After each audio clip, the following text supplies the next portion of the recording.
Now we'll hit the recording. Okay. From the National Weather Service in Raleigh, it's Nick Petro with your winter storm update here. And this briefing, I'm going to use the slides that we sent out at 5:15 this morning. No major changes since our midnight shift sent these slides out. So we're going to go ahead and use that. And as conditions or data or forecasts warrant any updates to these slides, we'll go ahead and send new slides out, as always. All right, snow, hazardous travel, wind, and power outages are the four main hazards. This event is interesting because it's not going to be like a widespread heavy snowmaker for a lot of people. It's going to be like more in the way of most of central North Carolina gets a coating to an inch of snow, maybe 2 inches. I would imagine, we'll be issuing winter weather advisories here later today. None are posted right now. I'm not thinking we're going to issue a winter storm watch, but I think it's just going to be a quote unquote an advisory event. However, there could be local swaths, local patches that see a little bit higher amounts, up to maybe 3 inches. I would be surprised if any one spot got more than 4 inches of snow. I think a very narrow, very localized swath of 3 to 4 somewhere could happen, but we just don't know right now where the best chance for that is. I think for most of us across central North Carolina, we're looking at 1 inch, maybe locally 2 inches. That obviously is enough to result in some dangerous road conditions, and obviously that'll be localized in the location column. That's why we use the word localized, because it'll be worse obviously where there's higher snow amounts. Okay, but right now we're still kind of thinking that the worst conditions will be north of Route 64. And obviously, anytime there's snow, melt snow, refreeze at night, there's black ice concerns. Those will continue for subsequent nights. This is going to be a windy storm system too, so it's going to bring wind gusts of 25 to 35 mile per hour, maybe even stronger in some spots. So I wouldn't be surprised if there was a few power outages. Okay, no freezing rain with this event. I just wanted to point that out as well. All right. So again, we think that the biggest concerns are going to be the snow and the hazardous travel. No freezing rain, and there'll be some gusty winds, but maybe a few power outages here and there. But really, the snow and how it hampers travel will be the biggest concerns. All right. As far as your time frame, again, I want to reiterate that the daytime Friday will be dry. So if you got plans, your businesses should be fine during the day Friday. Schools should be fine during the day Friday. Going to, if you have a daytime job, should be okay on Friday.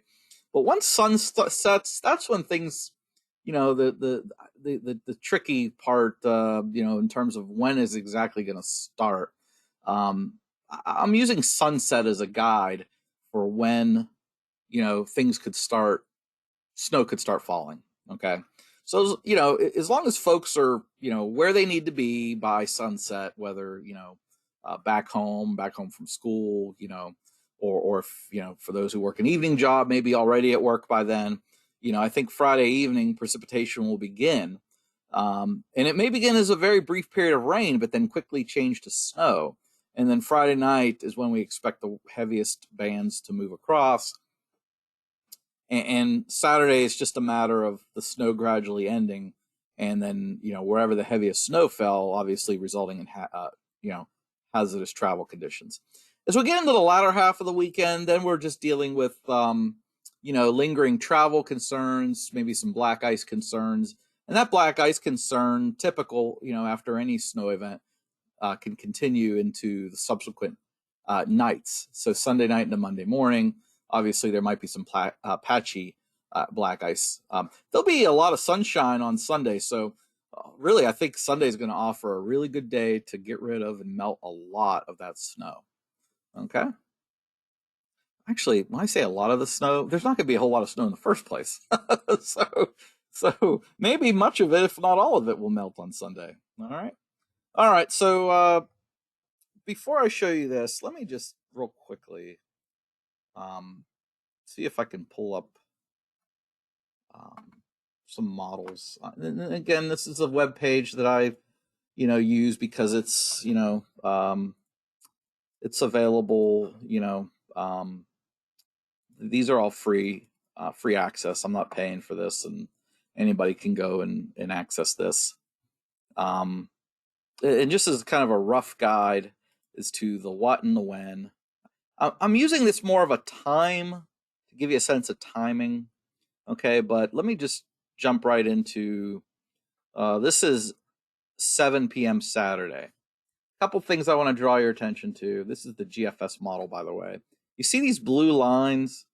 These blue lines represent temperature in a sort of deep layer temperature, if you will. But they also kind of mirror the upper level winds and upper level trough, right? So in other words, there's a trough axis back over the Tennessee Valley, but the low is way out here offshore, okay?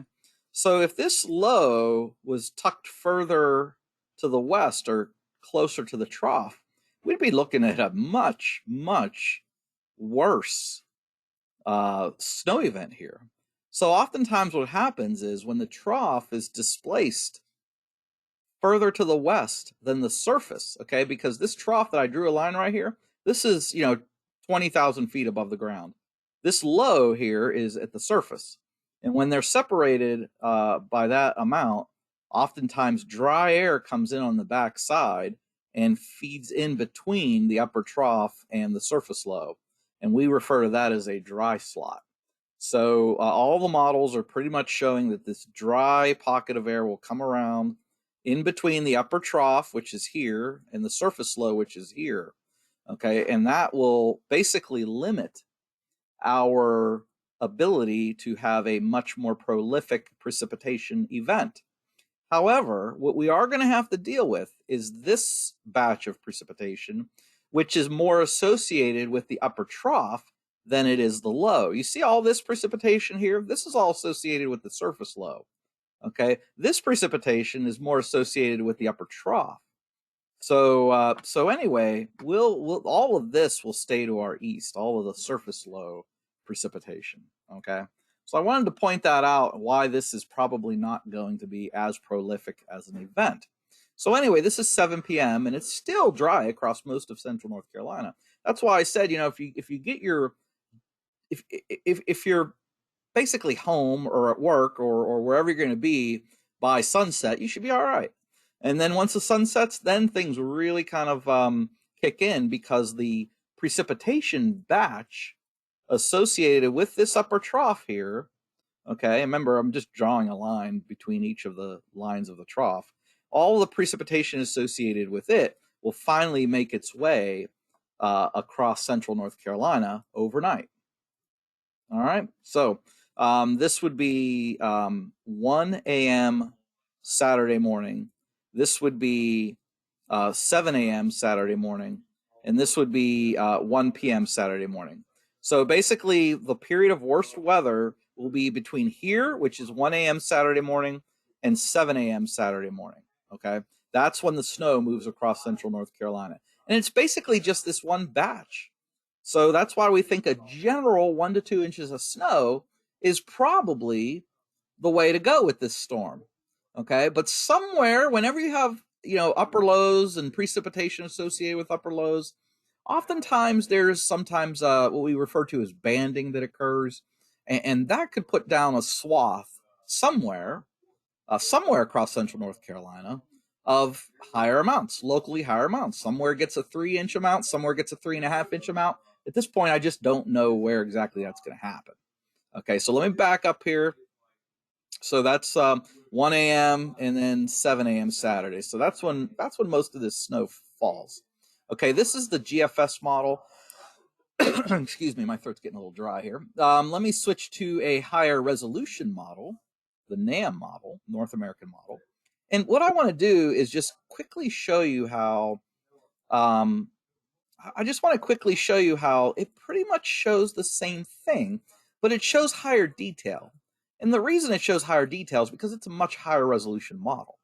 But forget about the level of detail. And if you look at just the big picture, This model shows the same exact thing.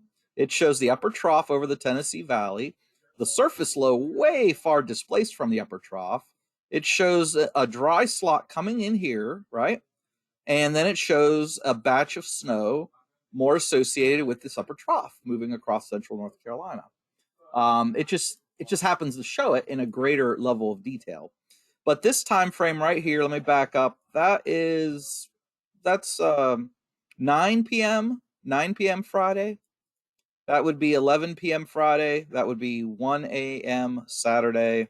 That would be 4 a.m. Saturday morning.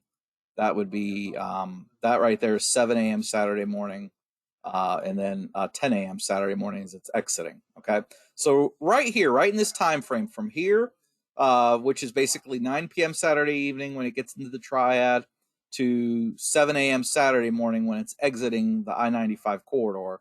That's when this batch of snow is going to move across central North Carolina.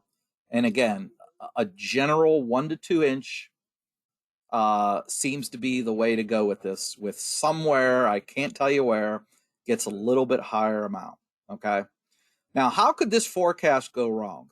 Well, that's real easy.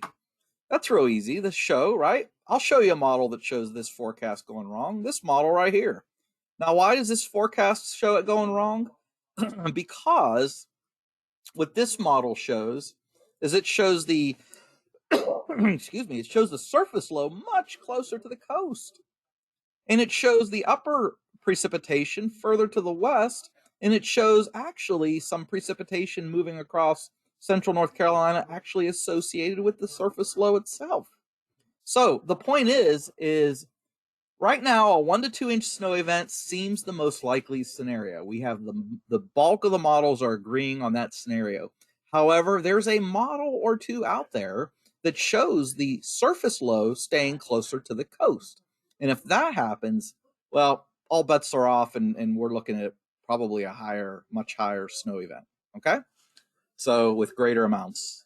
So I would say that's probably an outlier scenario because almost everything else shows the scenario I first presented, which is just a 1 to 2 inch snow falling across most of central North Carolina. All right, so that takes me to my snowfall amount.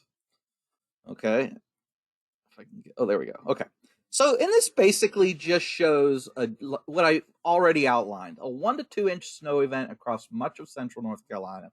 If you're wondering, well, why are the amounts higher up near the Virginia border? Because these higher amounts here might be reflective of a little bit more of that surface low precipitation getting involved. Okay, obviously, the closer you are to the East Coast, the closer you are to the surface low, and your precipitation will be driven in part by the surface low itself. Whereas all of this precipitation here will be mostly driven by that second batch of snow that comes in overnight. Okay, so right now it appears that the highest snow amounts will be along and north of Highway 64 and across northeast North Carolina. Okay, so just because that's where we get some surface low precipitation to overlap with upper low precipitation. However, I want to say that there is a zone of uncertainty right in here that could get more than what we're showing. Okay, if I had to draw a zone of uncertainty, and maybe I'll put that back on the map for later today, I would probably draw it right where I've got this circle, because that's where some of that banding with the upper low precipitation may occur.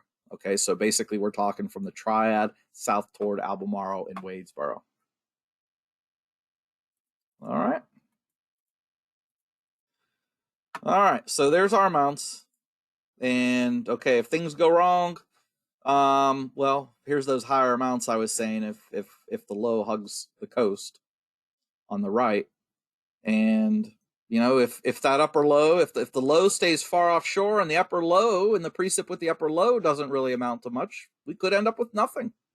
So that is one alternate scenario. The low end scenario would suggest that we get little, if anything. All right, so that's still a possibility that's still on the table. All right, so Friday night through Saturday morning, that's when things are gonna probably be at its worst.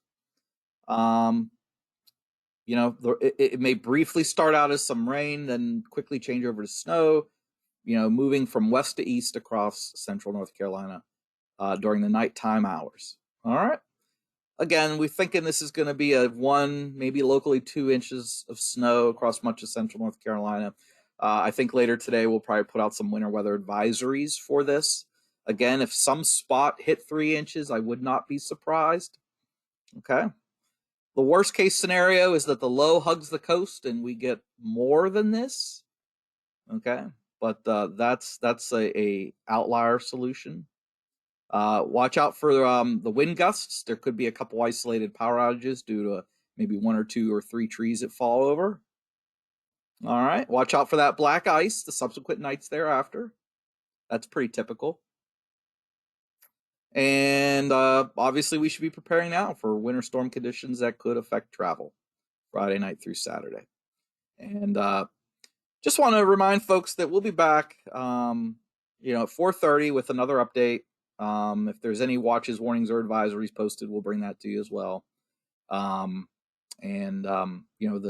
We'll have models that come in roughly around midday. So our forecasters here will ingest and digest all of that data and tweak the forecasts, and I'll be back to deliver that news to you at 4:30. Or, if something dramatic changes, then I'll update slides before then. But I'll probably freshen up these slides and email these out maybe in another hour or so, and then we'll get another set for 4:30. And that's the way things are shaping up. We'll do a 4:30 live webinar, and then we'll do another one tomorrow at 9 and another one tomorrow evening at 4:30. So that's our schedule through the rest of this event. Oh, and Saturday morning as well at 9.